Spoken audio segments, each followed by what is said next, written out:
The Democratic Alliance wants the FBI to dig into money laundering claims against South African President Cyril Ramaphosa. Now, this, of course, relates to the 2020 burglary at his Ramaphosa Farm.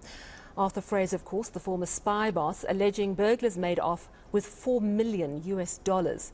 The DA says such a hefty cash transaction within the country warrants attention from the USA. DA leader John Steenhuisen addressing the media earlier today, calling on the president to come clean. eNCA's Govan Whittles attended the briefing and he joins me in studio now. Govan, so the DA is really ramping up the pressure on the president. Now they say they've taken 9 points of action, including this approach to the FBI. Tell us a little bit more about their plans.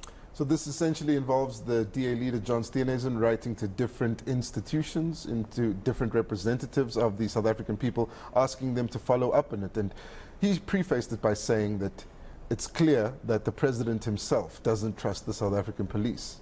Because he only reported this matter to the head of the VIP protection service. John Steenhuisen saying he also doesn't trust the police to investigate this matter thoroughly, and they've kind of investigated themselves. They've written to the public protector asking her to investigate a possible breach of the executive ethics code. They've written to the National Police Commissioner asking him why Major General Wally Rode was sent to Namibia and how much money was used in that investigation. They've written to Patricia de Lille, the Public Works Minister, asking whether any government money has been used in the security upgrades to the Ramaphosa Farm after the break-in. They've written to Parliament's Portfolio Committee on Justice, asking them to summon the Justice Minister and clarify the communication between South Africa and Namibia. The Financial Intelligence Center has been asked to investigate how these guys spent the money.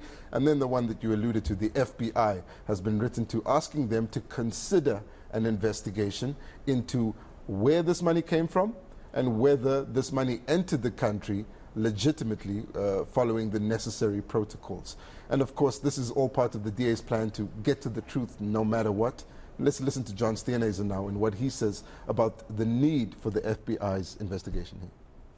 I've written to the United States Federal Bureau of Investigation, the FBI, to request that they investigate allegations of possible money laundering by the president. Specifically, we've requested that the FBI considers investigating the source of the funds and whether the money was brought into South Africa legitimately and declared to the appropriate authorities. We've also recommended that the ledgers or journals which recorded the alleged sale of wild game at an auction be requested from the president to determine the identities of those involved in the suspicious cash transactions. A cash transaction within South Africa involving $4 million is deeply suspicious, and more so that since then that the cash was allegedly stashed in furniture, and its theft investigated off the record and subsequently covered up. It's so interesting because we don't actually know if it's $4 million. Arthur Fraser says it is. The president says it's nowhere near that amount, but hasn't actually given us any details. And it's interesting because, of course, we know that the African Transformation Movement has already asked the Public Protector's Office to investigate whether he breached the Executive Ethics Code. So some of those points are quite interesting, but it certainly turns up the heat on the president. Talk to me about what Namibia says, what Namibian journalists are uncovering about what might have happened in Namibia, and these allegations that the Namibian government and the South African government sort of kept this matter very discreet but were asked to intervene. What is the Justice Ministry in our country saying? Well, what's interesting in our country is that the Justice Minister denies, or the Justice Ministry denies, the level of cooperation sought by the Namibian government. This is important because in the immediate aftermath of Arthur Fraser opening the criminal charge against the president at the Rosebank police station, the Namibian newspaper started to publish numerous statements by the Inspector General for Police in Namibia, even responses by the president of Namibia regarding this scandal, and it was then that the police in Namibia alleged that they had reached out to their South African counterparts who were not willing to assist them with the investigation. In fact, going further, saying that the two sides met at one of the border posts And after that brief meeting, there was no cooperation from the South Africans.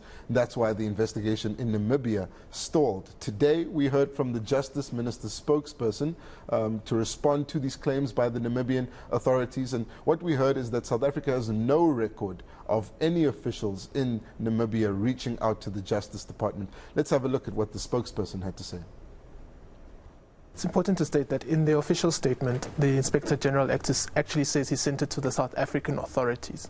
So it's vague. It's not specifically to the Ministry of Justice. So over a couple of days, we've sought to really establish what exactly is meant by South African authorities and if it's the Ministry of Justice, particularly the central authority being the Director General, that it is meant. Because normally the Namibians and ourselves, as the sister nations that we are, we do exchange a lot of mutual legal assistance requests, and the protocol has been well established through the diplomatic channels. So they would know what channels to use properly. Precisely. So this would be nothing unusual. There are a number of requests that we deal with almost on a weekly, even monthly basis on various matters regarding mutual legal assistance and sometimes even extradition requests that the Namibians would like a Namibian national who's in South Africa who has committed a crime in Namibia and vice versa.